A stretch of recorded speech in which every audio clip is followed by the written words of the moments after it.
ashram of Saint Ramana at Arunachala drew crowds of devotees on September the 1st to mark the completion of 50 years since Ramana first set foot on the sacred soil of this historic mountain shrine.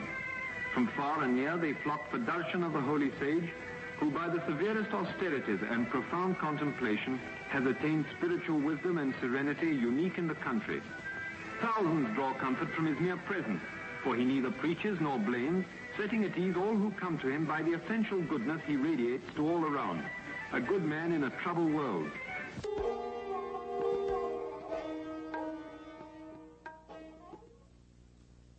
He adhered to a punctual routine, which included going out for a stroll twice a day. At these times he would walk up on the slopes of his beloved Arunachala hill, and if any attachment to anything could be said of him, it was surely an attachment to the hill. He loved it and said it was God himself, the spiritual heart or center of the earth. He seemed to never be so happy as when wandering around its slopes, and once remarked that there was not one spot on the hill where he had not set his foot. He also encouraged devotees to walk around the 8-mile circumference of the hill, as it has been well known from ancient times to be a very potent spiritual exercise. Generally, the Maharshi appeared to be indifferent, a witness to what was going on around him. Nevertheless, he was always aware of what was happening and seemed to be very particular about certain matters. First of all, he insisted that he should be accessible to devotees and visitors at all times, even on the day of his death when he had no strength to even hold his head erect. He asserted that devotees should not be prevented from seeing him. He was also very keen that visitors should be fed immediately upon their arrival, and food should be well cooked and nutritious. He participated and supervised meal preparations for many years. The Maharshi was adamant that no preferences should be given to him in way of food or conveniences. If it is good for me, it must be good for all, he would say when some special food preparation or medicine was offered him. He would then make the attendants distribute the item to everyone present before he would take it himself.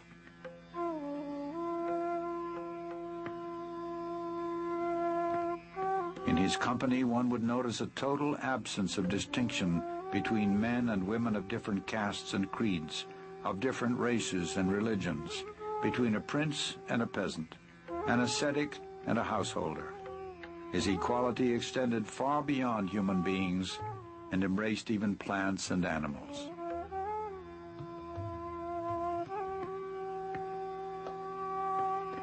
His love for and affinity with animals can be compared only to that wonderful child of Christ, St. Francis of Assisi.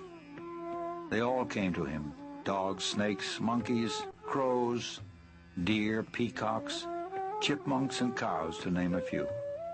Their silent language was known to him, and when he spoke, they understood and obeyed. He arbitrated the monkeys' quarrels. He has been known to speak to the wild leopards and cobras, and the whole animal kingdom accepted him as their guardian and defender. All felt his grace and acted with intelligence in his presence. He considered every living creature as equal, and those who came to him deserved an equal share to the land and resources of Ramanashramam. He often mentioned that this was their territory all along, and we humans have just come and occupied it. If they could speak, they would claim their rights as well. Besides this, he maintained that every creature, from man down to the smallest insect, was an equal manifestation of the Supreme Self, the imperishable One.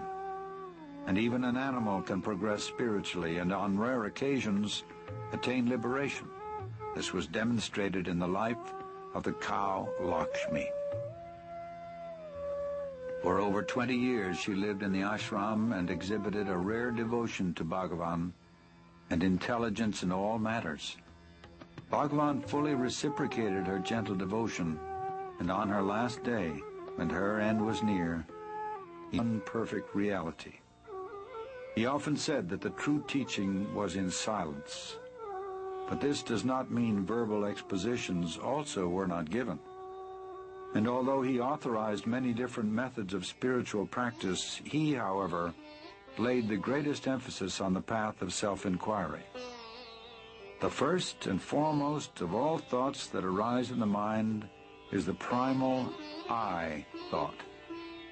It is only after the rise or origin of the I thought that innumerable other thoughts arise. Search by means of a deeply introverted mind wherefrom this I arises. If we go inward questing for the source of the I topples down, and immediately another entity will reveal itself, proclaiming I. Even though it also emerges saying I, it does not connote the ego, but the one perfect existence. People of all religions came to him, and he never advised any of them to change their faith or abandon their creeds. He answered all their questions patiently,